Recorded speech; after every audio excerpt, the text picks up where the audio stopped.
What if independence were never fully complete? What if sovereignty also means who controls the food? When we think about the strength of a nation, we often think about its military, its economy, or its global influence. But it goes much deeper than that. It is agricultural. Before, and even as, many African countries gained independence in the late 1950s and 1960s, their economies had already been shaped by colonial systems. Colonial systems in many African countries were built for export, not for self-sufficiency. This left a lasting legacy. Land, labor, infrastructure, and trade networks were structured to move resources outward, such as gold, ivory, cocoa, coffee, cotton, groundnuts, and minerals, rather than to build local industries, strengthen manufacturing, or support self-sustaining economies. In other words, these economies were not designed to create value within the country, but to extract it and send it elsewhere. And even today, many of those same structures remain, systems originally engineered under colonial rule, still shaping how resources flow in and out of the continent. Africans' exports of raw materials make up between 60% to nearly 90% of total exports. 46 out of 54 African countries depend heavily on raw material exports. This means that the majority of the continent remains structurally tied to exporting raw goods rather than finished products. In essence, raw materials are exported out, only for African countries to re-import those same resources in processed form, creating a vicious cycle of dependency. Countries such as Ghana, Nigeria, Kenya, South Africa, and Ethiopia export approximately $189 billion worth of raw materials in a single year. Across the entire continent, total exports are around $700 billion annually, with the majority tied to commodities and raw materials. African countries are deeply integrated into global markets as suppliers of raw materials. Ghana, Nigeria, Senegal, Ivory Coast, Côte d'Ivoire, Gambia, Liberia, and Sierra Leone exports gold, cocoa, rubber, palm oil, and diamonds. In Democratic Republic of the Congo and Zambia, copper and cobalt. In Botswana, diamonds. In South Africa, gold, diamonds, platinum.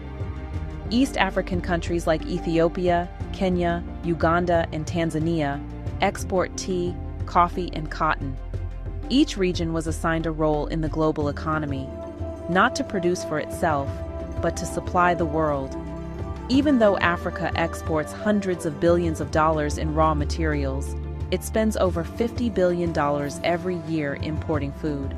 Let's look at the data. Largest overall importers by dollar value: Egypt, the largest food importer in Africa, heavy imports of wheat, one of the biggest wheat importers in the world. Nigeria imports rice, wheat, sugar, and dairy. Despite large agricultural land, still heavily reliant on imports. Algeria, major importer of wheat, milk powder, and cereals. South Africa imports processed foods, wheat, and poultry, even though it produces a lot locally. Morocco imports wheat, sugar, and vegetable oils. Other major food importers: Kenya, maize, wheat, rice. Ethiopia, wheat and food aid imports. Ghana, rice, poultry, processed foods. Senegal, rice, heavily dependent on imports.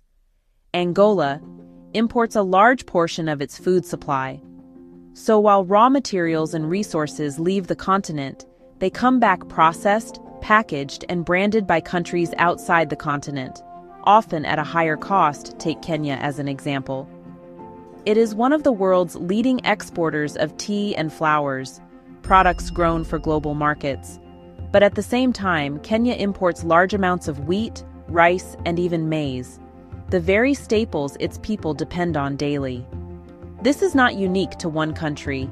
It's a pattern across the continent. From Ghana to Nigeria to Ethiopia, countries export valuable crops and resources, yet still import the food their people depend on. And when global prices rise, it's everyday people on the continent who feel it most. Farmers grow for global markets, but families buy at global prices. And that creates a cycle where food becomes more expensive as inflation rises. Food, in this context, becomes more than a basic necessity. It becomes a question of power. A nation that cannot control its food supply remains vulnerable to price shocks, supply disruptions, and external pressures. This is why the concept of food sovereignty has gained importance. It emphasizes the ability of countries to define their own agricultural priorities, support local farmers, develop their own manufacturing powerhouse, and reduce dependence on external systems. Across Africa, a shift is beginning. Countries like South Africa, Egypt, and Morocco have already built strong manufacturing bases. Others, like Ethiopia, Rwanda, Ghana, and Nigeria, are now investing in factories, industrial parks, and local production. It's a move away from exporting raw materials toward building, producing, and processing at home. The question is no longer if Africa can industrialize, it's how fast that transformation can happen. Because many African countries rely heavily on imports, it has shaped a certain narrative, almost a form of programming, within the minds of people, that anything imported, especially from the West, is somehow better. But that perception isn't true. In many cases, the very foods being imported are highly processed, filled with preservatives, additives, and stabilizers designed for long shelf life, not necessarily for health. So while these products may appear more modern or convenient, they often come at a cost to long-term well-being. This is why a mindset shift is also needed. A shift that revalues local foods, local production, and the natural resources already available on the continent. Because true progress is about understanding the value of what is already available. Africa's situation is not a failure of potential. It is a reflection of structure, a system shaped by history, reinforced by global dynamics, and now being reconsidered. Because the future of independence may also depend on something more fundamental than politics: the ability to control what is grown, what is sold, and what is eaten. If this opened your eyes, don't keep it to yourself. Like, share, and subscribe. These are conversations we need to be having, because understanding the system is the first step to changing it.